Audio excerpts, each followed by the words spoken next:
জয় রাধে, জয় নিতাই চৈতন্য। আশা করি ভগবত কৃপা সান্নিধ্যে আপনারা সবাই খুব ভালো আছেন এবং আনন্দিত আছেন। আমরা প্রতিনিয়ত প্রচেষ্টা করছি ভগবত কৃপা সান্নিধ্যে ভগবত কথামৃত আলোচনা করার, এবং যিনি ভগবত মার্গকে উপেক্ষা করেন, ভক্তি মার্গকে উপেক্ষা করেন, শ্রীমদ্ ভাগবত উদাহরণ সহযোগে আমাদেরকে বলছেন তাহার কি গতি হয়।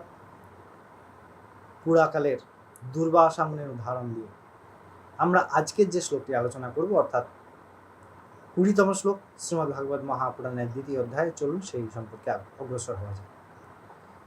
2তম শ্লোকে শ্রীমদ্ ভাগবত মহাপুরাণে এই 2য় অধ্যায়ের 20তম শ্লোকে বলছেন নারদ মুনি যে ভক্তৃদ্রোহাকরাজে চ তে সিদন্তি জগত্রয়ে দুর্বাসা দুঃখমাপন্য পুরা ভক্ত বিনিন্দকা।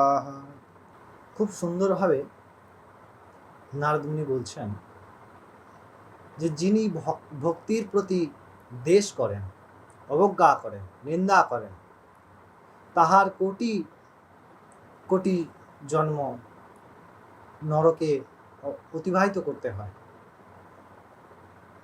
এবং উদাহরণ বলছেন পুরাকালে দুর্বাসা মুনি এই ভক্তির প্রতি দ্বেষ করার জন্য তাহাকে অনেক রকম অসুবিধার সম্মুখীন হতে হয়েছিল।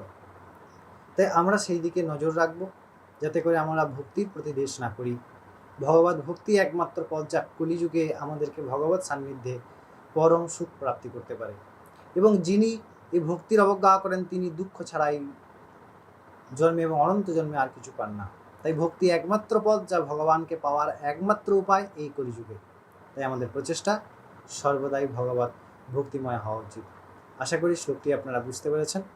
আমরা পরবর্তী শ্লোক নিয়ে ফিরে আসবো। জয় রাধে।